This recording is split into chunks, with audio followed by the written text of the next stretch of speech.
Hello class, welcome back to your online class.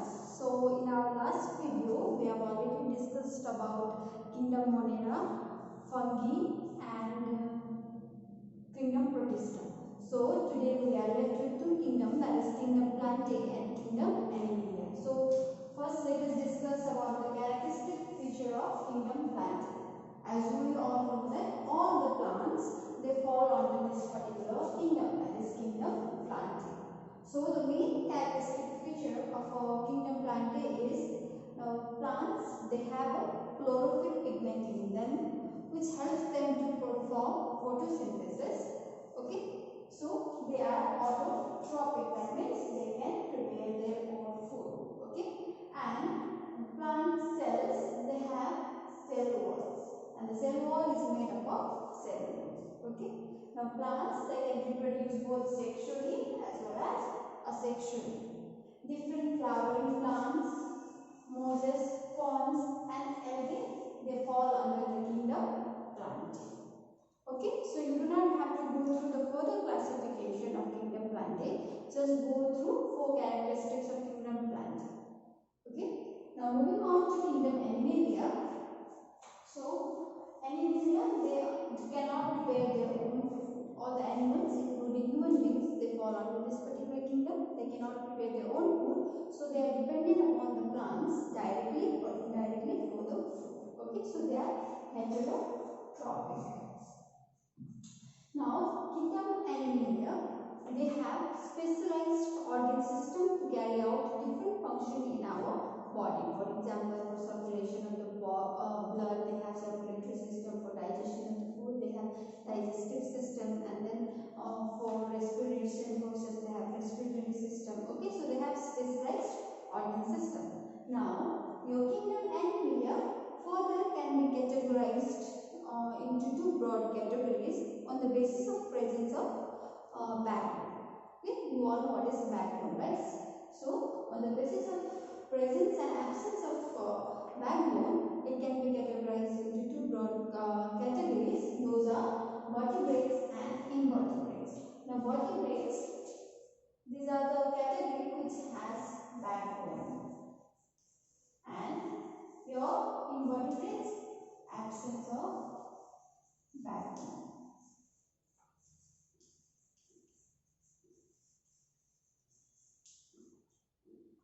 Okay, now your vertebrates further can be divided into 5 classes.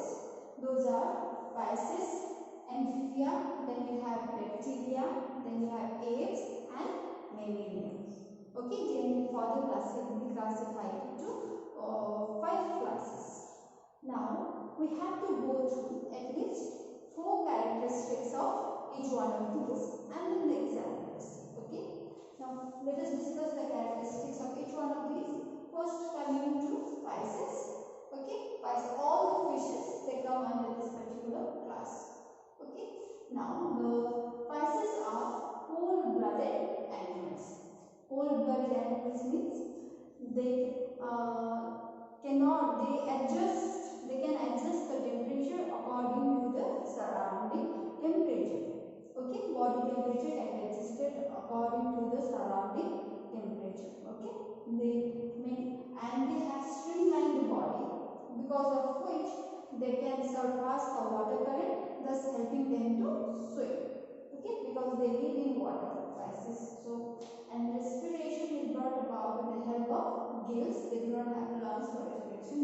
It is brought about with the help of gills. And then the body is covered with scaly skin.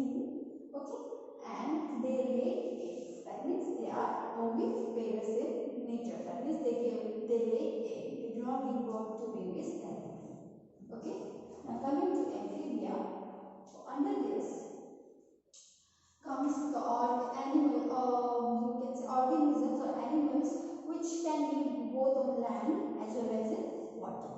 Okay, now amphibians are also cold-blooded animals. Okay, cold-blooded animals. What does this like I already explained what does cold-blooded animals means, right? They can regulate the body temperature according to the surrounding.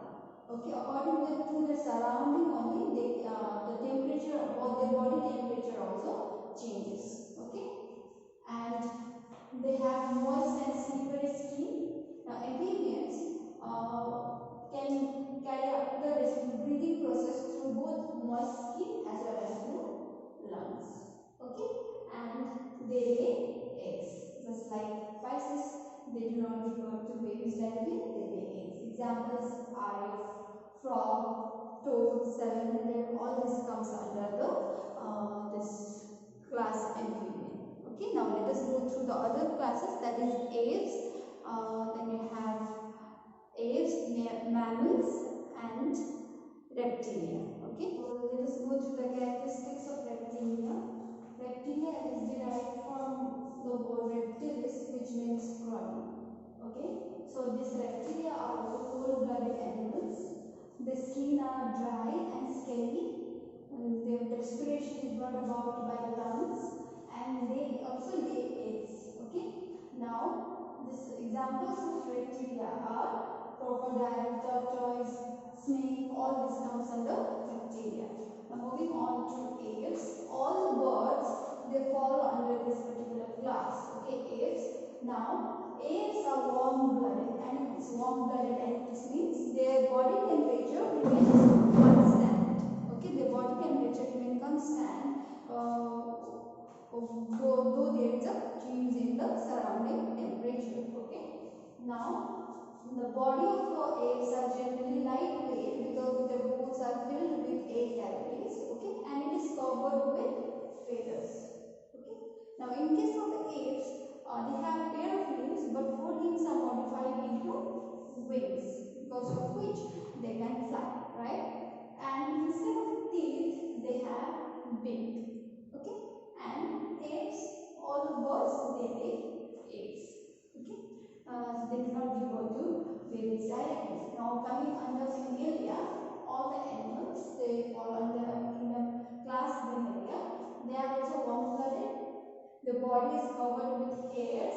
Now the distinguishing feature as compared to other classes are this Mammalia, they have sweat glands which helps in production of sweat, and mammary gland which helps in production of milk. All Mammalia, under this comes animals which are milk producing. Now milk production is possible only because of the presence of this mammary gland. Okay, it provides nutrition to the young ones. They were young ones, and this Mammalia also has two pair of limbs, forelimbs and hind limbs.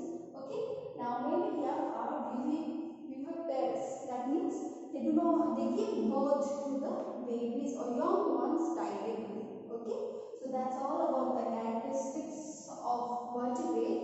We will go through at least 4 characteristics and at least 2 examples of each of these classes. Now let us discuss about the phylum which falls under invertebrate. Okay, different phylum of invertebrates. What is invertebrate?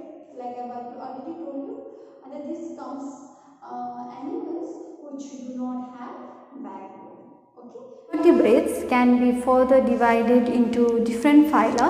Okay, now those phyla are Porifera, Coelenterate, or it is also referred to as Cnidaria, and Platyhelmanthus, also referred to as flatworms. Then you have Nephridia, also referred to as roundworms, Annelida, Arthropoda. Then you have Mollusca and Echinodermata. Okay, now since you have so many phylum under invertebrates, so what you have to do is you either go through the 2 special characteristics of each one of these and 2 examples each. Okay, so according to your syllabus, you will just have to go through 2 characteristics and 2 examples of each one of these. Okay, so now let us discuss about the characteristics of each one of these in detail. Now first, coming to Porifera. Now Porifera is also commonly known as sponges. Okay, now Porifera is derived from the word porous. Porous means pores. Now since this Porifera, they have numerous on the body, they have numerous pores through which water containing nutrients and oxygen enter. Okay, and they have only one large pore on the top through which the excretory waste is excreted out. Okay, and then this porifera are always attached to the hard rock, that means they remain in one place, stuck to one place. Examples are your cyclone and spongilla. Okay, now coming to coelenterate or Cnidaria. Now this coelenterate, they have radial symmetry, the body arrangement is radial symmetry, body symmetry is radial. That means if you cut, imagine this to be your body, so if this is the center of the body, okay, so if you cut from any plane, okay, it will be divided into two equal halves from any side, but it has to pass through the center. It will be divided into two, the body will be divided into two equal parts. So that is referred to as radial symmetry. Now this coelenterate, they have only one large mouth through which the food enters and then leaves. Now this mouth is surrounded with the tentacles, and these tentacles are made up of stinging cells, also referred to as cnidoplasts. That's why the name Cnidaria. Okay, examples are your hydra, jellyfish, they come under coelenterate or Cnidarian. Now next, coming to Platyhelmanthus. Platy means flat, that means these organisms have flat body. Okay, this can be either free living or can be found inside the human beings also. Okay, so they can be parasitic too. Now the body symmetry is bilateral symmetrical. Okay, so from one plane they can be divided into two equal halves. Okay, only from one plane. So and they have single opening. Okay, through which your still the alimentary canal, this organism, this lower organism, they do not have proper alimentary canal for taking in of the food and then excreting out the waste material. So the tapeworm, liver fluid, all this comes under your Platyhelmanthus. Okay, now coming to Nemahelminthus, also known as roundworms. Now their body structure is, they are cylindrical and they have unsegmented body. Okay, but the feature that you can see from distinguishing from the other phyla is they have mouth and anus. We can see the presence of two different openings, one for taking in of the food and other for rejecting out the waste. Okay, so roundworm, ascaris, pinworm all fall under this Nemahelminthus. Okay, now coming to the Annelida, they have segmented. They are also that segmented body, that's why they are also referred to as segmented worms. Okay, now this Annelida have true body cavity and they have specialized organ for excretion referred to as Nephridia. Okay, and this phyla has the alimentary canal, not as sophisticated as that of a human being, but there we can see the presence of a alimentary canal having parts such as gut, mouth and anus. Okay, so here poorly developed alimentary canal can be seen. So examples are your Arthropoda and leech.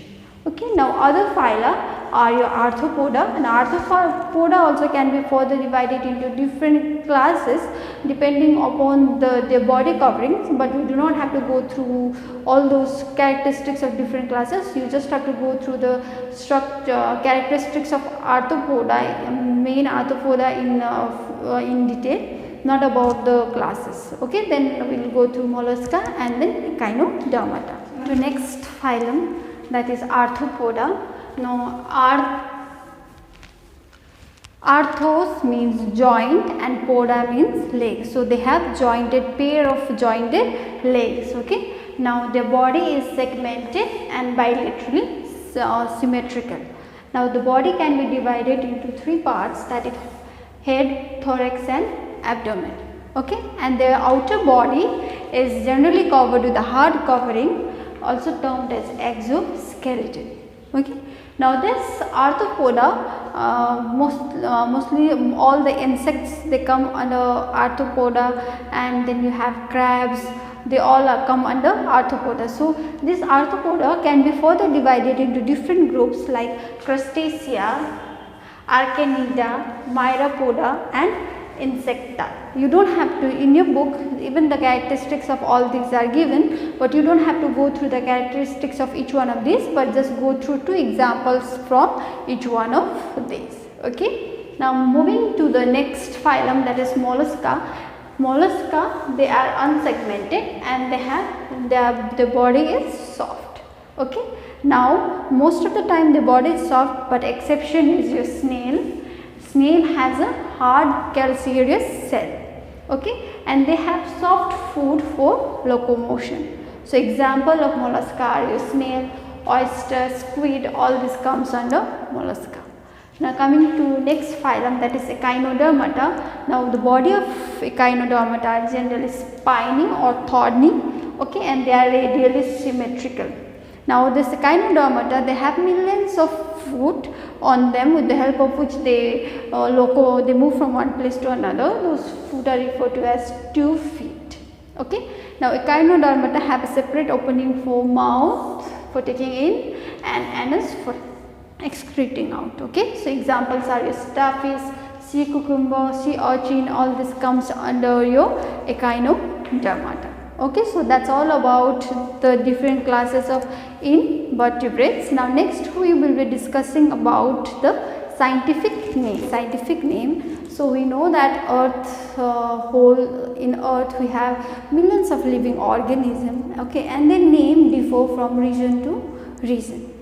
Okay, different locality, different region have a different common name for the same thing. Let us take the example of mango. Nepali speaking people, they usually call it aap. Hindi speaking people, they usually call it aam, and from state to state also it differs. Okay, so and one state of people of one place might not understand if I go and ask for aap. Okay, so in order to avoid the confusion, scientists came up with naming a living organism, okay, which is those names are universally understood. Okay, so came the theory of scientific names. Now your scientific names has 2 parts. First one is genus and another one is species name, genus name and species name. Okay, so and you have certain laws to follow while you are writing the scientific name. For example, let us take the scientific name of a mango, that is Magnifera indica.